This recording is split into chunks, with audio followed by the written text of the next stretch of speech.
Kaya mga padi, test drive natin itong ating black na GSR mga padi. Ito yung GSR natin na nagli-limp mode nung dinala sa atin. At the same time, may idle issue siya mga padi. So according kay boss, aside dun sa limp mode, kapag nag-aircon si bossing, namamatay din yung makina niya. Tapos yun nga, kapag nag-aircon din siya, bagsak ang minor, tapos hanggang yun nga, hanggang sa namamatay yung makina ni bossing. Basta ano, hindi nag-work yung kanyang idle up function ng IACB niya mga padi. So ngayon, tayo yung nag-provide ng transmission kay bossing. So sa limp mode niya, tinesting natin lahat ng possible na pwedeng maging issue. So tinesting natin yung mga sensors, ilang testing tayo ng TCU or yung transmission control unit. Wala doon. Mga sensors, wala din doon.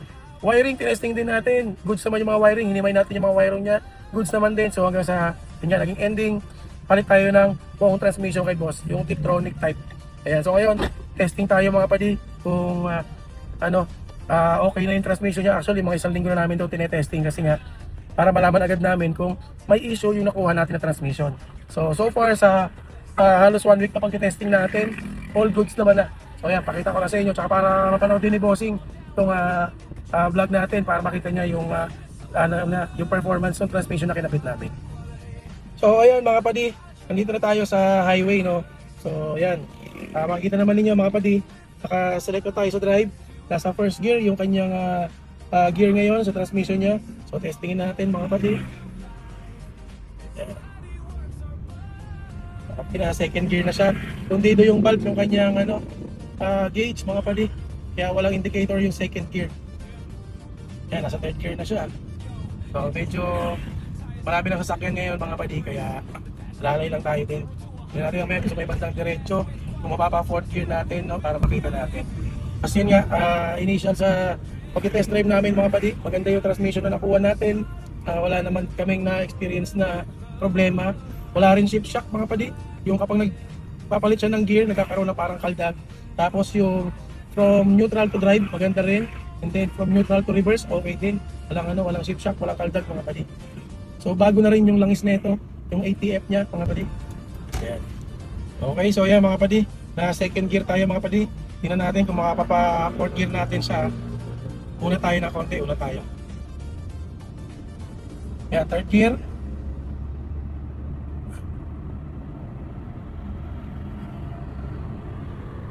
Yo, nag-fourth gear na siya mga padi. At ataw na.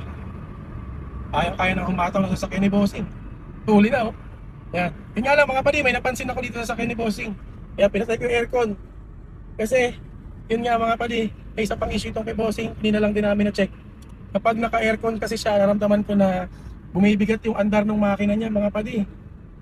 Yun, bumibigat yung andar ng makina niya mga padi, parang medyo sakal yung takbo. Kasi nga mga padi, chinek namin kanina yung aircon ni bossing. High pressure din tong aircon ni bossing, no? Nasa 260 PSI yung high pressure yung high side nung aircon system ni bossing. Kaya yun, sabi ko kay bossing medyo sakal sa takbo. Yun nga, na-confirm ko din ngayon sa test drive natin na medyo sakal yung takbo kapag naka-aircon. Nung pinatay ko yung aircon, yun, nakahinga-hinga yung makina. So 260 PSI mga padi yung niya, high side niya, so high pressure. Kaya ganon. So kaya in-advise namin si bossing for aircon reprocess din talaga ito mga padi.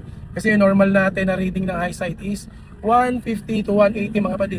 Pag nagto 200 PSI na yung high side ng aircon ninyo mga padi, na yan, high pressure na yan mga padi. Yeah, pero so far, doon sa performance ng transmission ni bossing, goods na to. Maligaya na to dito si bossing, matutuwa na si bossing na ito. Matagal na kasing problema to ni bossing, transmission niya na naka-limp mode. Ayan mga padi. So ngayon, balik muna tayo sa shop mga padi. Gayahin na tayo pabalik. Alright. So ayan mga padi, testingin natin yung selection ng transmission ni boss. Ayan, first gear. Second gear. Tapos third gear. Third gear. Ayan, slow down tayo. Second gear, bababa. Pag full stop, back to first gear. Yes. Swabe na selection ng transmission ni bossing. Ayos. Kaya mga padi, tapos na tayo mag-test drive nitong ating GSR. Yan, idle issue, goods na tayo mga padi. Transmission nito, goods na rin tayo. Mga wiring niya, okay na. So yung naging issue din kasi nito sa IECB niya, sira yung IECB niya. Plus, may problema din dun sa wiring. Tapos yung pinaka ECU niya may problema din. Yung pinaka IC nung IECB sa ECU may tama din. Pero all goods na yan lahat mga padi. wala na rin yung problema niya dun sa pag nag-aircon is namamatay. Ngayon, issue na lang natin dito is high pressure yung kanyang aircon system mga padi. No, so yan next na gagawin natin dito, yun na rin gagawin natin is yung mag-aircon reprocess tayo dito para bumaba yung pressure ng aircon niya at syempre mas lumamig yung sasakyan. So syempre okay na yung takbo, yung lamig na lang ang problema natin, idle okay na din. So yan mga padi. And then pagtapos natin ng aircon reprocess, goods na tayo dito kay Bossing. So may request na lang si Boss. Yun ang problema natin dito and hopefully this week ma-release na natin itong Unity sir kasi medyo matagal na rin to dito. December pa to nandito kay Bossing eh. Pero konting-konti na lang at tapos na rin tayo dito sa unit ni sir. Kasi nyo na yung boses ko kasi medyo namamalit pa rin tayo no. Last week talagang wala tayong boses kaya wala rin tayong mga vlog masyado last week no. Pero ngayon medyo may boses na tayo. Yan.